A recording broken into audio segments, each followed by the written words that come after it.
And good evening, everybody. This is Michael Filigera. I am with logicalsignals.com and tradershelpingtraders.com.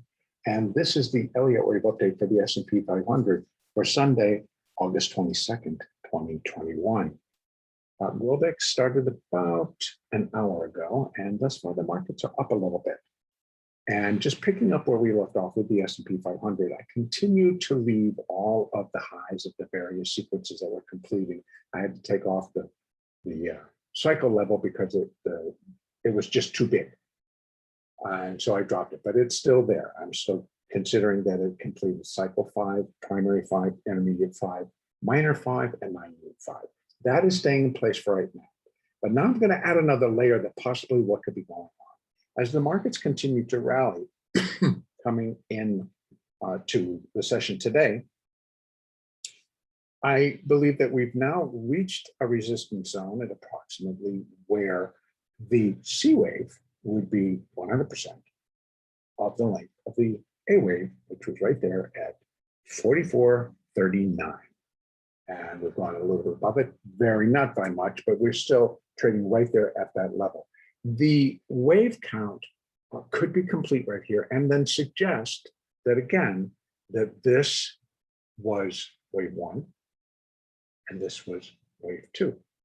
But we now stand the potential and the possibility that this will be just a 3-wave decline and a wave A.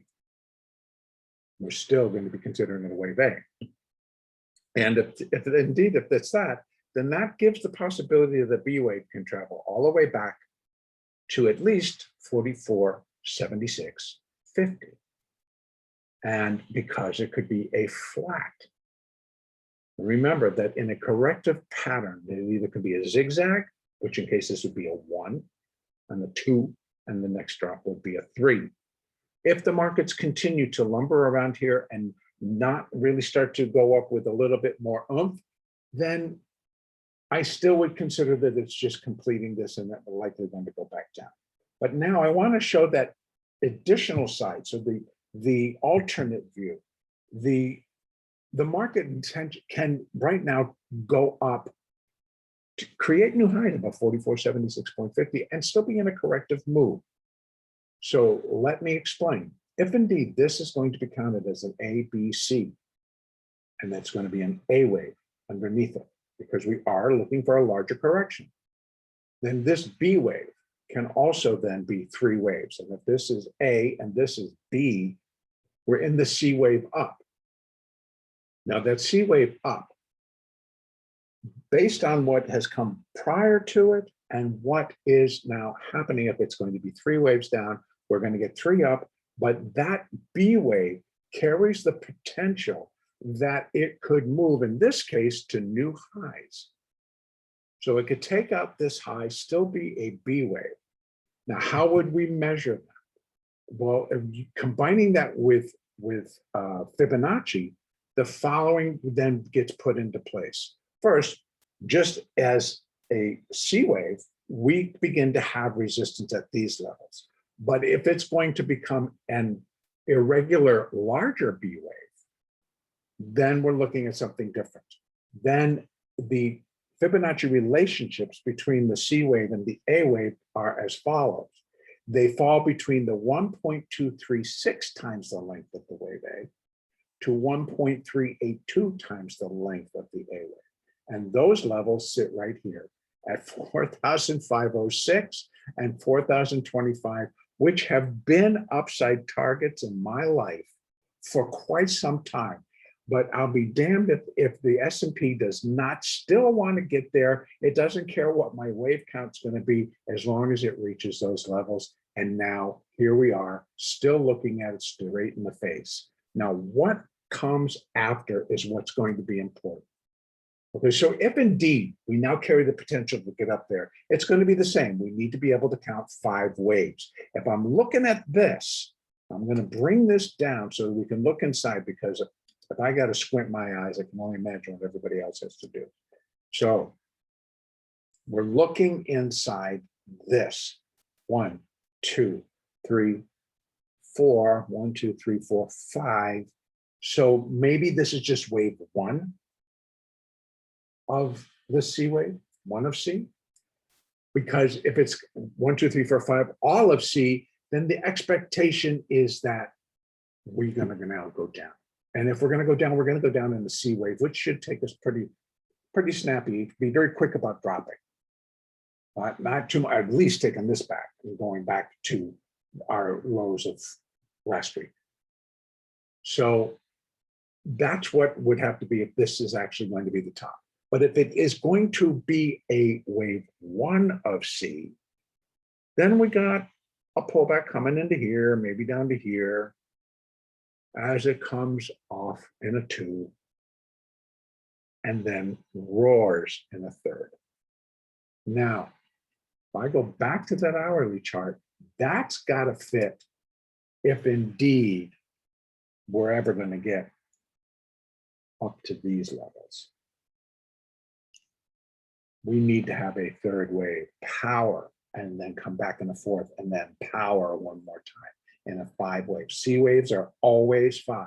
So if this is just going to be wave 1 of C, wave 2 of C brings us back down towards these areas, maybe 20, maybe 17, but it shouldn't wander too far. And then run. Now here is the geopolitical situation that's going to happen in our country. And it is the Jackson Hole meeting of all, the Fed. And they're having the big meeting in Jackson Hole. And Jerome Powell doesn't speak until Friday. So this market is going to move around on what they perceive is going to happen. So it likely will be slow. It likely will be very range bound. If this is going to come off, it's just going to do it in spurts and probably rally. I think wherever the point of control is established, it's going to hang out there for a long time.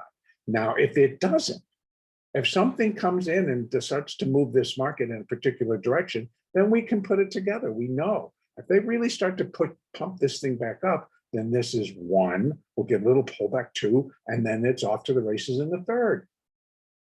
Going up till we get 1, 2, 3, 4, 5. And don't forget that it still leaves that as the all-time high for all of those sequences. This is an A in a regular B, and what would follow after it would be a C wave, and it would be crushing. It would be crushing. It would be a collapse from those levels. Now, when I am teaching Elliott Wave, when I am talking about Elliott Wave, and I start talking about B waves in a corrective position, they're deceiving, they're deceptive, they're misleading. So if it's going to go up in a rush, it's because everybody's now hurrying to get what they positioned for this. And now they're just going to jam it. And so that's what I think. If it gets up there, they're going to look both ways. And who knows? Maybe this all happens before Friday. I don't know. Or maybe it has to happen after Friday. But whatever is going to happen, the next thing is going to be the shock, and it's going to go take it in the opposite direction. Because I really would expect a very crushing C wave to come after a irregular B. And we can go out and look. I'm going to show you another time where the market put in a regular B, but it was 1 degree higher than what we're discussing right now. And that was in the Dow cash market. And I have to go out to my maximum chart. And actually don't need it quite that far. You just go straight to the monthly so I get a big picture. Creep. All right, I do need my maximum chart because to show you this, we did something like this. This was from 1999 or 2000 until 2009. It was a cycle degree 4th wave. There's wave A. Wave B went to a new all-time high for the Dow. And then the market collapsed. So it reached a high in October of 2007 at 14,198. And by March of 2009, it reached a low at 6,469 or 6,470. So crushing C wave, that's what I'm talking about. Of course, this is not, this is going to be 1 degree higher, but it's still going to have that same effect. The market is going to, well, to tell you the truth, there you go. A crushing C wave from all the way up there would be expected to bring it back down into these levels. Eventually, the entire correction, if I'm counting, this is the area I'm thinking it's going to come to. Our first levels are here. So whatever happens, if it gets up to here, I would expect that crushing C wave is going to bring us back down to 2174, somewhere around in there. Eventually. Again, we're talking about a very large degree, both in time and in distance, of this initial drop. And the overall longer term correction that's going to be starting is projected down to here. Well, we've got several phases that we got to go through. So that first one, yeah, but right now, for tomorrow, the reality tells us that we're going to either sit and do nothing. We should maybe, something is going to skyrocket this market and take it up into here. Whoops, excuse me, take it up even higher. Take it up into here. And then it's going to turn and drop. So, but for tomorrow, we could sit and do nothing in between now and then, and Thursday and Friday to when this thing really gets rolling. Or we could do a lot.